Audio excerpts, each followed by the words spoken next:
Welcome, everybody, to a special Sunday edition of Irish Illustrated Overtime. We have a full house today. Tim Prister, Tim O'Malley, John Brice, Drew Mentock, and Notre Dame has been seeded number 7. Went in with high hopes Saturday night of possibly being a number 5 seed, but that fell by the wayside. We'll talk about that. But Notre Dame, the number 7 seed, playing the number 10 seed Indiana, both with one loss, and I think from a state of Indiana standpoint, it's a really cool matchup. They will be playing on Friday at 8 o'clock in Notre Dame Stadium, and they will play. The winner of that game will play Georgia on New Year's night in New Orleans. Guys, jump in. What do you think? Bracket up there, that little SMU, Penn State, Boise State bracket's not a bad-looking spot to be, I wouldn't say. But Notre Dame got IU instead of SMU here, instead of Alabama, which was speculated a while ago. I don't know what the committee does or doesn't get right, because as we talked about a few times here pre-show, and also they were saying at the end of that television broadcast, they try. There's too many different ways of looking at teams. Strength of record, strength of schedule. Who'd you lose to? Nick Saban talked about out-of-conference play, but they lost all their in-conference games for their 3 losses. It's really hard to figure out. Kirk Herbstreit, I think, made the best comment of the show today, saying if you're going to keep college football the way it is, going to a 14-team playoff, maybe to a 16-team playoff, maybe they shouldn't be the schedule makers for themselves anymore. I think the big thing is for all these points that are being made, it's still comparing too many different fruits. And I don't know who's the kumquat in this equation, but the fact of the matter is this is not the NFL. You don't have the same roster stipulations necessarily. Yes, you have 85 scholarships for now. It may be going to 105 in April, but then there's variances on how many walk-ons you take. Notre Dame has proved it has a superior preferred walk-on program than a lot of others, and we're seeing those contributions. But there's not a hard set salary cap either. That's my biggest point. So it is impossible to weight these all the same, because a team like Arizona State, which is as hot as anybody in college football right now, hasn't played a bunch of teams with the payrolls of SEC teams, or hasn't played a team like USC that Notre Dame just won its regular season finale at, that spends a bunch of money on its players from an NIL standpoint. So you can argue about the scheduling, but the scheduling is never going to be easy until you have more of a level playing field across college football. I will say, and speaking with people around the sport and around, I guess you could call it the industry now, the heaviest spenders in the NIL marketplace this year all made the playoffs when you look at Georgia, Texas, Ohio State, and Tennessee, with the exception then of Ole Miss and Alabama. And those are my understanding about the 6 highest paying payrolls in college football this year. 4 of those 6 invested, and now they have a shot to win a championship. The draw is not ideal for Notre Dame. It's not awful.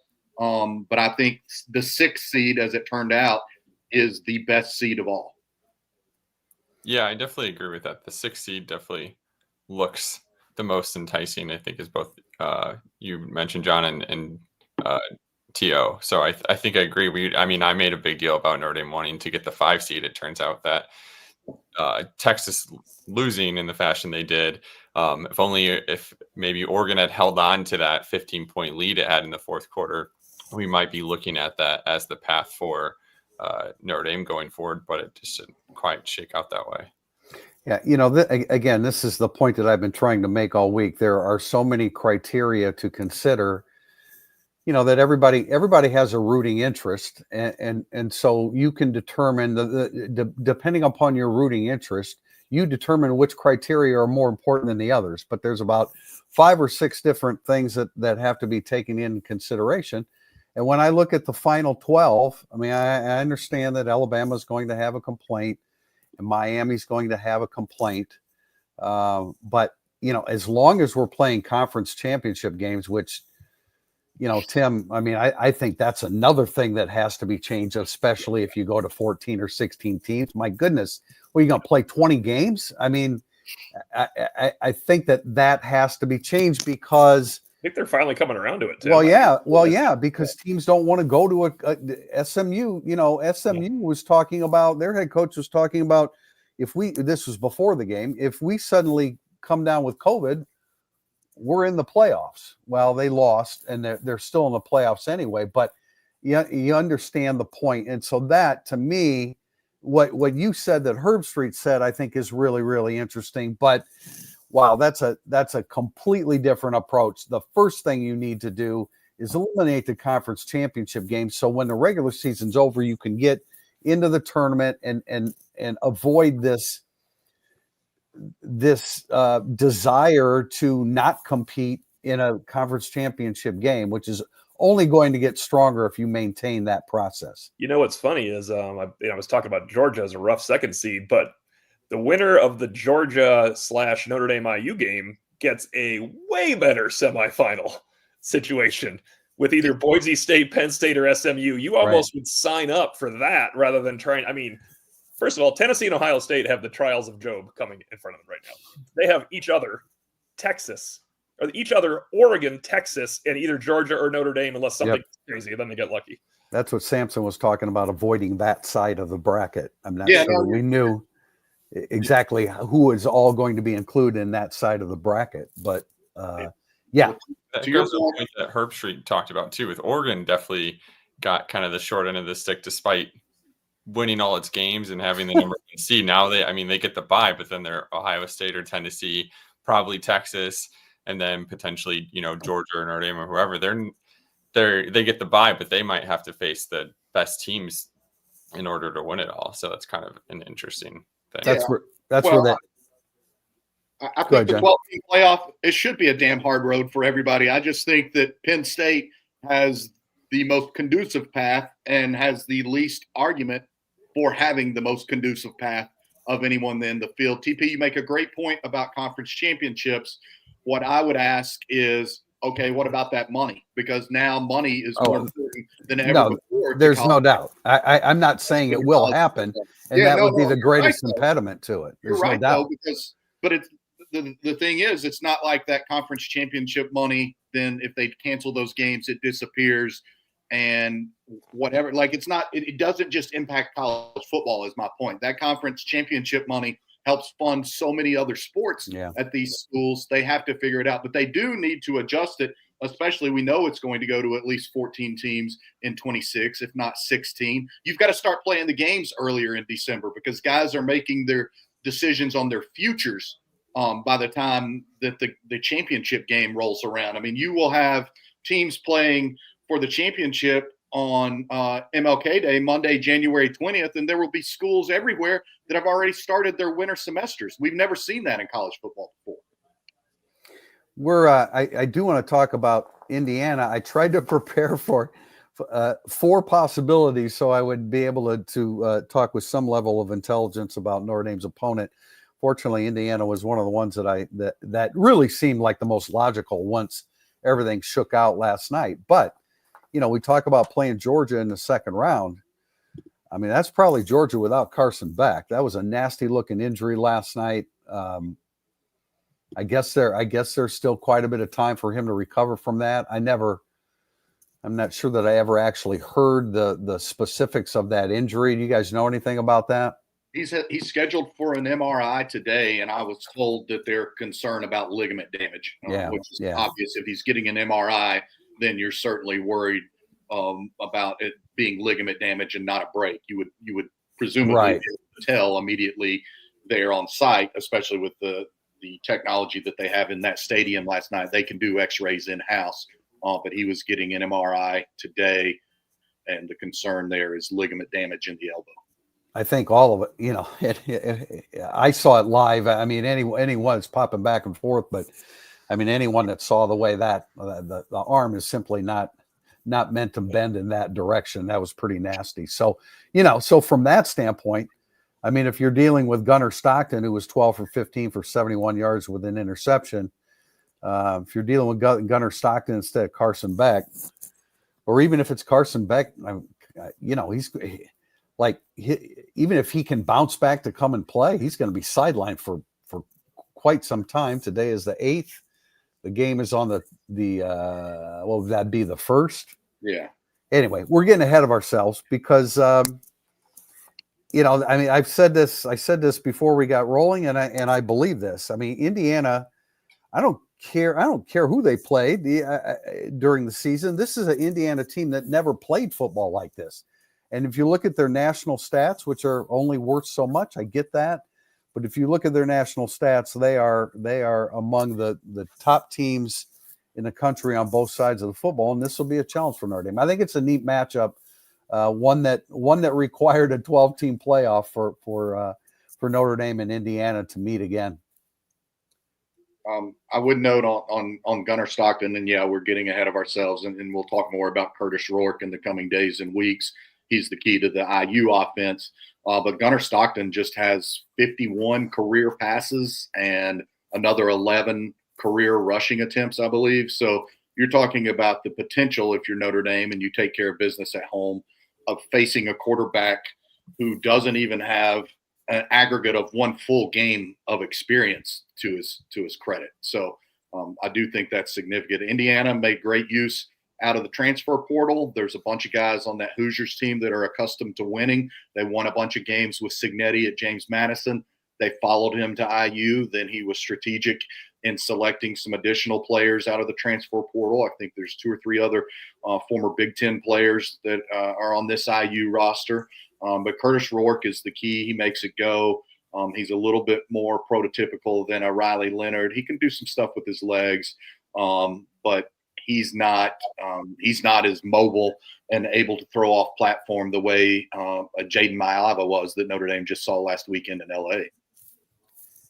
I think everybody's last impression of IU was some people's first impression of IU, which is a little different than reality. Ohio State handing it to them for the better part of 55 minutes. But I do think that that was IU's first brush with anything of that magnitude. That's as big as it gets. When you said the moment was too big for Navy, the moment was too big for IU in that game. They're better than that. That's the best Ohio State's had to offer, I think. IU's better than that, but I am going to maintain that IU is not. I mean, IU deserve to be in the playoff more, but it's not the same thing as playing Alabama or Ole Miss or South Carolina. No doubt. No doubt about it. Those teams are harder to beat. And IU doesn't have anybody as singularly dangerous as Kevin Jennings at SMU. If Rourke breaks one for you, it's going 20 or 30 yards. Yeah, or Jennings can break it 70 yards. Yeah, or Jalen Milroe or Ryan Williams. Yes. No, IU doesn't have that. I would agree. I'm not saying I think it's a good draw for Notre Dame. You're at home at night. I see they're an 8.5 point favorite. I just think it's you're going against a really, really well coached football team. And again, that Ohio State game turned on a drop punt snap in a 7-7 game, and everything went downhill for Indiana at that point. Yeah, and there's also, I think, a punt return for a touchdown too. So I think if you look at how the defense performed for Indiana that day, I think they only gave up like 316 yards of offense to Ohio State. So it's probably, if not for some special teams issues, it's probably seen as a little closer game than what we even remember it by. Tim, there was only one reason I wanted Notre Dame to play Alabama, because I wanted to call Chuck Martin and ask him about Alabama's kicker and see how dangerous he is.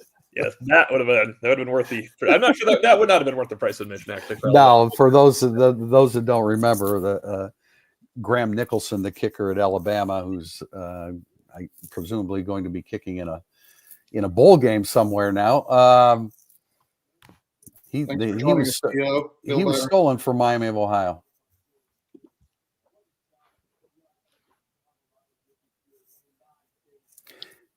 Guys, let's talk about Indiana a little bit further. T.O. is dealing with an injury. He was playing hurt. He's playing. T.O.'s playing hurt. Yeah, it was a difference between hurt and injured. He is injured, so feel better. Yeah, he had a battle with the winter weather in South Bend, and the winter weather lost. Although all the snow is melting now. But anyway, Indiana. 11-1 victories, over decisive victories. I think that's their calling card. 29 points at UCLA. They beat Nebraska by 49, which is impressive. Anyway, you look at it, Michigan State, not very good, 37. They beat them by 37. They squeaked by Michigan. Of course, their loss was by 23 to Oklahoma State. But John, as you said, Curtis Rourke is their trigger man. He's completed 70% of his 287 passes, just shy of 3,000 yards, 27 touchdown passes, 4 interceptions, 17 sacks. Has really done a great job of distributing the football all over the place. Their running backs, Justice Ellison and Tyson Lawton, are two guys that have combined for almost 1,500 yards. They don't throw the football to the running backs a lot. It's mainly their wide receivers, and they've got a bunch that have caught a bunch of passes. But, you know, what stands out to me, and again, I understand the strength of schedule and all that, but you really don't expect to see an Indiana defense, which is number 1 in the nation in rushing defense, number 2 in yards per carry, number 9 in passing yards per game allowed, number 4 in yards per passing attempt, number 2 in total defense. They've been really, really impressive against some lower echelon teams, but they've been really impressive on both sides of the football, including averaging 43 points a game. And to the contention, sorry, Drew, to the contention about or people only associating IU with that late season game in which they were bludgeoned at Ohio State. I do think it's noteworthy to point out that Ohio State team was lucky maybe the week before to have defeated Nebraska at home, a game that Nebraska should have won. And that was a Nebraska team that the Hoosiers absolutely woodshedded. And so they are a capable team. Again, Rourke can't do much with his legs. He can escape and buy time. He's not a running threat. You know, occasionally he'll peel off maybe a 6, 7, 8 yarder. I think that's a plus for Notre Dame when you start looking at the preliminary matchup. And I know we're getting some questions rolling in, and one of those is about the Penn State seeding, and they're saying, like, it seems like we as Notre Dame couldn't have really done anything this weekend to jump Penn State. Well, Notre Dame would have been secured as the number 5 overall seed and probably the number 2 ranked team had it not lost that game to Northern Illinois.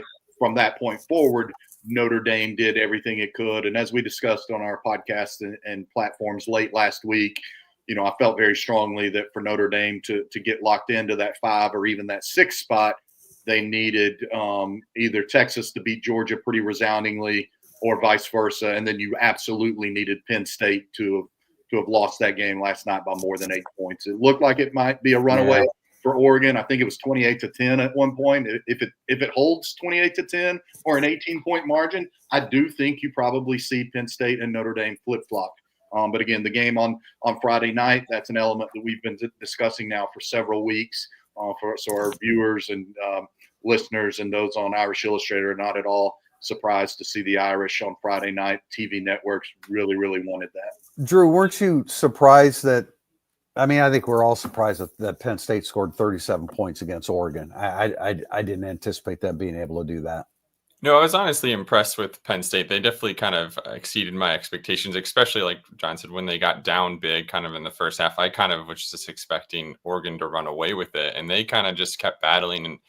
And they were physical. They ran the ball exceptionally well, and they kind of stuck with that to stay in the game. If not, I mean, even in the fourth quarter, if not for a really nice interception there, they were having a chance to drive in and tie the game even after that kind of inexplicable 2-point conversion attempt that failed that I'm not sure why they did. But I was kind of looking forward to and again, this is fine. I think Indiana is a good matchup for Notre Dame, a challenging one, but a good matchup.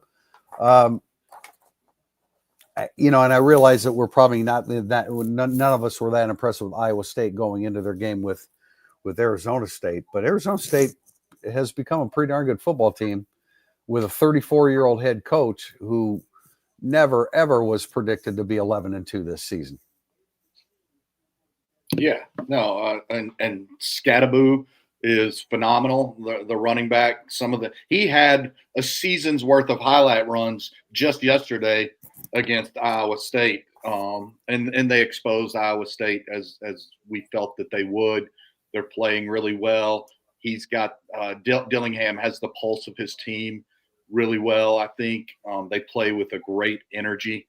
They don't have great depth, but Arizona State does play with a great energy. And I think a huge addition for Dillingham has been Marcus Arroyo, the former UNLV head coach. I think he was UNLV head coach the last time the Rebels played here in South Bend, if I'm not mistaken. Didn't cut it as a head coach for UNLV, but I do think he's been a supreme asset for Dillingham, much the way that Al Golden and now Mike Denbrock have been veteran savvy presences in those coordinator spots for Marcus Freeman. Some of the areas where Notre Dame should or could have an advantage against Indiana, again, if you just look at the raw stats, there isn't a whole lot that jumps out. Special teams wise, they have struggled, but if you look at Notre Dame and their kicking situation, we know that's not a great situation. They're offensively, they are really good in really good. They're number one in the country in red zone touchdown percentage offensively. So that's going to be a great matchup against Notre Dame's red zone defense, which was really, really good up until the USC game. Speaking of go ahead, Drew. I'll be really interested to see, to that point, like how Notre Dame's defense responds after giving up a ton of yards. The pass defense kind of had some issues until the end with those, back-to-back long pick sixes. But IU ranks third nationally in yards per pass attempt, and Notre Dame second in yard per pass attempt allowed. So it'll be interesting to see how Notre Dame kind of responds in that place of strength that's been all year, but kind of seemed like it slacks. They'll have another good challenge against IU in that capacity. It'll be kind of, looking at it, both sides of the ball, the defensive strength for IU is the run defense. Notre Dame's run defense or run offense is its strength, and then vice versa. You kind of have strength on strength, and that'll be kind of really interesting to see. That's a great point, Drew, and it's a great matchup. IU only giving up 2.46 yards per carry, Notre Dame averaging 6.3 per carry. So that's an excellent matchup. But couple of things on Notre Dame. Just updating a few things and posted these to the board yesterday. But the Irish did hold a light practice yesterday morning. They'd had some team lifts and some team runs over the course of the last week, but they held a light practice yesterday inside the IAC. They're continuing to take things very cautiously with Jeremiah Love and Howard Cross, but there continues to be great optimism that both of those players will be available for this playoff game. I believe we saw the Irish gather today inside the IAC to watch the playoff reveal. They've got some positional meetings and stuff. And then tomorrow, it's my understanding they're going to get back together. They will start watching film and putting together the IU specific game plan and go from there. So just wanted to update a couple of little things like that. And as for IU, and somebody noted that Penn State had almost 300 rushing yards last night against Oregon. I said going in, I think Oregon might be certainly alongside Notre Dame. And I think Oregon is as well coached as any team in college football, and they have some great talent. But I don't think there's an indomitable team this year in college football anywhere, not the likes that we've seen in so many recent years. The Georgia teams back-to-back, the Clemson teams that were the best, Saban's best Alabama teams, even Michigan last year with an ability to really impose its will on you on both lines of scrimmage. There isn't that this year. If Notre Dame stays healthy, this is the best playoff field for Notre Dame to make an extended run in the history of the college football playoff, in my opinion. Yeah, as Tim mentioned, if you get by Indiana and then maybe you take advantage of an injured Carson Beck, you're either going to play SMU, Penn State, or Boise State. You can't ask for more than that being on this side of the bracket. So that's very promising for Notre Dame as we move forward here. Jeremiah Love obviously is a real key.